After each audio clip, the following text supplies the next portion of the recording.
Après Paris et New York, une exposition pose ses valises à Pointe-à-Pitre. Elle s'appelle Le Modèle Noir, de Géricault à Picasso. Et le commissaire de cette exposition est en direct avec nous. Bonjour Jacques Martial. Bonsoir. Oui, bonsoir pour vous, puisqu'il est 23h25 à Pointe-à-Pitre. À une demi-heure près, je vous disais bonjour. Mais effectivement, bonsoir. C'est plutôt rare que des expositions internationales viennent en Guadeloupe. Oui, c'est nouveau, disons, ça n'était pas arrivé, en tout cas des expositions de cette envergure. Mais en Guadeloupe est né il y a 4 ans un lieu qui s'appelle le Memorial Act, le centre caribéen d'expression et de mémoire de la traite et de l'esclavage. Et c'est un lieu qui aujourd'hui est en mesure d'accueillir cette exposition de format international, effectivement. Donc c'est une première. Et pourquoi vous teniez tout particulièrement à cette exposition-là en particulier ? Alors, parce que c'est une exposition magnifique, tout d'abord, parce que ensuite son sujet, son thème, le modèle noir, de Géricault à Picasso, met en scène ces personnes, ces modèles, ces personnes qui ont posé pour des artistes du 19e siècle au 20e siècle, ces personnes noires. Et la Guadeloupe est un pays noir, si je puis dire, une terre qui a connu l'esclavage et dont beaucoup de ces modèles qui sont présentés ont été ou auraient pu être originaires de ce pays. Et c'est une première, voilà, de mettre en relation des populations et un peuple, le peuple guadeloupéen, et ses modèles et ses œuvres, et un parcours où l'on se reconnaît, où l'on découvre qui on était, qui étaient nos ancêtres et comment ils ont travaillé aussi avec des très très grands artistes participant ainsi à l'évolution de l'histoire de l'art. C'est cela le sujet. Quel regard avaient les peintres sur leur modèle, justement ?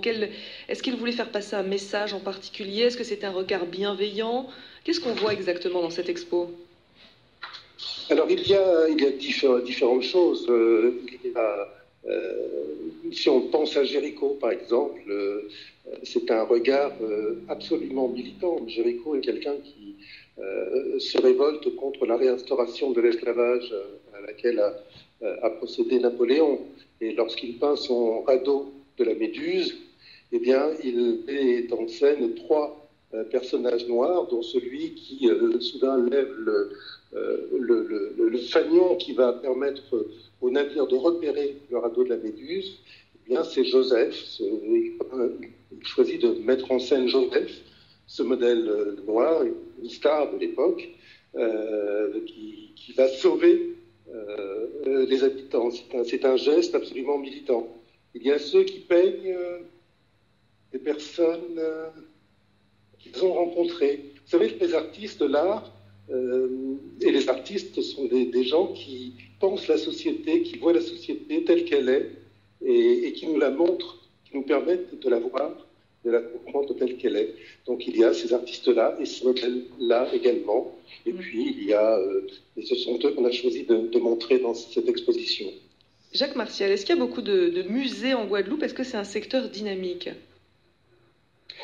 Alors, depuis l'arrivée du Memorial Act, oui, c'est un secteur qui devient dynamique. Il y a des musées qui sont en pleine restauration, dans lesquels on a procédé à des travaux pour les rendre capables d'accueillir également des œuvres de caractère international.